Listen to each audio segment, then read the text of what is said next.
Hi ಎಲ್ರಿಗೂ ನಮಸ್ಕಾರ. ಇವತ್ತಿನ ಟಾಪಿಕ್ ಬಂದ್ಬಿಟ್ಟು ಮದರ್ಹುಡ್, ತಾಯ್ತನ. ತಾಯ್ತನ ಅನ್ನೋದು ಆ ದೇವರು ಕೊಟ್ಟ ವರ ಅಂತಾನೆ ಹೇಳ್ಬೋದು. ನಮ್ಮೆಲ್ರಿಗೂ ತಾಯಿ ಅಂದರೆ ತುಂಬಾ ಪ್ರೀತಿ. ಹಾಗೆ ನಾವೇ ತಾಯಿ ಆದಾಗ ಅವಳ ಮೇಲಿರೋ ಈ ಪ್ರೀತಿ 1000 ಪಟ್ಟು ಜಾಸ್ತಿ ಆಗುತ್ತೆ. ತಾಯ್ತನ ಅನ್ನೋ ಸಂಭ್ರಮ ನಮ್ಮ ತಾಯಿ ಇಲ್ಲದೆ ಶೂನ್ಯ.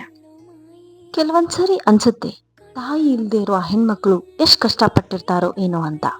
ನನ್ನ ರಿಕ್ವೆಸ್ಟ್ ಒಂದೇ, ಒಬ್ಬ ಹೆಣ್ಮಗಳು ತಾಯಿ ಆದಾಗ ಅವಳ ಲೈಫಲ್ಲಿ ತುಂಬಾ ಏರ್ಪೇರಾಗುತ್ತೆ. ಅದು ಶಾರೀರಿಕವಾಗಿರ್ಬೋದು ಅಥವಾ ಮಾನಸಿಕವಾಗಿಯೂ ಆಗಿರ್ಬೋದು. ನಿಮಗೆ ಅವಳಿಗೆ ಕಾಳಜಿ ತೋರಿಸಲಿಲ್ಲ ಅಂದರೂ ಪರವಾಗಿಲ್ಲ, ಯಾವತ್ತೂ ಅವಳನ್ನ ನಿಮ್ಮ ಮಾತಿಂದ ಆಗಲಿ ಅಥವಾ ನಡವಳಿಕೆಯಿಂದಾಗಲಿ ನೋಯಿಸಬೇಡಿ. ಇದೆಲ್ಲರ ನಡುವೆ ತಾಯಿ ಇರೋದಕ್ಕೆ ಸ್ಪಂದಿಸುವಂಥ ಒಳ್ಳೆಯ ಮನಸ್ಸುಗಳು ಇರ್ತದೆ ಅನ್ನೋದು ಖುಷಿ ವಿಷಯ.